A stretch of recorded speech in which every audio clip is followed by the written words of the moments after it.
Je voudrais d'abord vous remercier pour être venu m'accompagner au bureau de vote.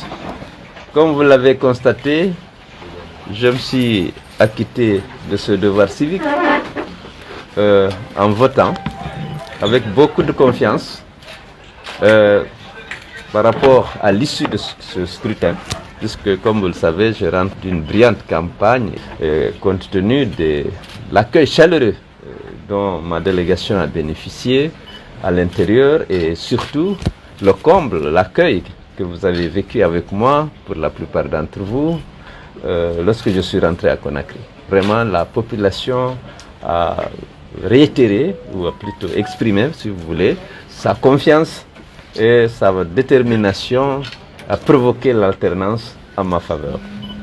Je sais qu'aujourd'hui, il n'y a pas de doute, même dans le camp d'en face, sur la victoire du candidat de l'ANAD de l'UFDG.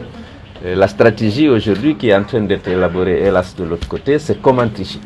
Parce que M. Alpha Condé ne peut pas renoncer à son désir de s'octroyer une présidence à lui. Alors à cet égard, bien entendu, mes électeurs et moi-même, on résistera, on refusera la fraude.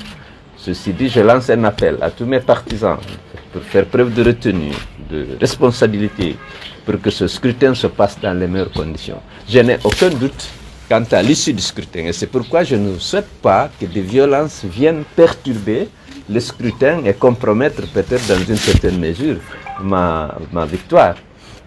Il n'y a pas de risque zéro, bien entendu, en toute matière, surtout celle-là, mais compte tenu de ce que vous avez vu et de ce que nous avons vécu ces derniers mois, y compris en Haute-Guinée, je viens de raccrocher avec Sigri et Kankan, où, comme vous le savez, il y a des centaines de mouvements de soutien à ma candidature, ce qui était inattendu aussi bien par moi que par Alpha Condé. Ça a été une surprise. Sa réaction a été, comme toujours, violente.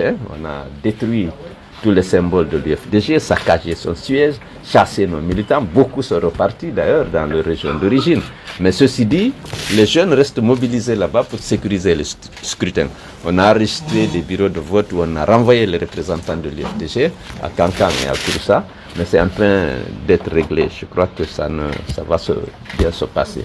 Je n'ai pas d'inquiétude quant à l'issue du scrutin. J'ai d'énormes inquiétudes pour la paix et la cohésion si M. Alpha Condé essaye de s'emparer par la ruse et par la violence du pouvoir. Parce qu'en ce moment, ce ne sera pas acceptable pour nos partisans et pour les patriotes guinéens qui auront voté pour l'alternance. Il n'y a pas de conflit. Normalement, lorsqu'on fait aux élections, une élection ne débouche sur des violences que nous ne souhaitons pas, que si les droits des participants, des candidats, ne sont pas respectés partout. Or, actuellement, ce qui est en train de se passer à Koya et en Haute-Guinée, c'est en dehors de toute légalité. On vient d'arrêter la garde rapprochée d'une commissaire à la CENI qui voulait faire respecter les règles. Marie-Hélène. Le préfet s'est permis de changer tous les assesseurs et de mettre des militants du RPG à la place des représentants des candidats. Ce n'est pas acceptable, c'est illégal. Voilà les sources de conflit. Parce que pour avoir la paix, il faut identifier les sources de conflit et essayer de les éviter. Il ne s'agit pas, comme je dis, de dire non, la paix, la paix. La paix, bien entendu, elle est précieuse pour le peuple. Elle est précieuse pour tout le monde.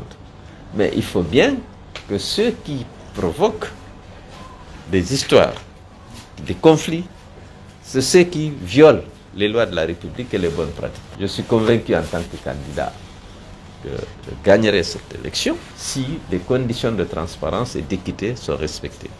Donc, je lance un appel aux fonctionnaires, aux administrateurs territoriaux, aux membres de démembrement, pour qu'ils fassent observer par tous les compatriotes le respect du code électoral, des autres lois de la République et des bonnes pratiques pour que notre pays ne sombre pas dans la violence. On n'a pas besoin.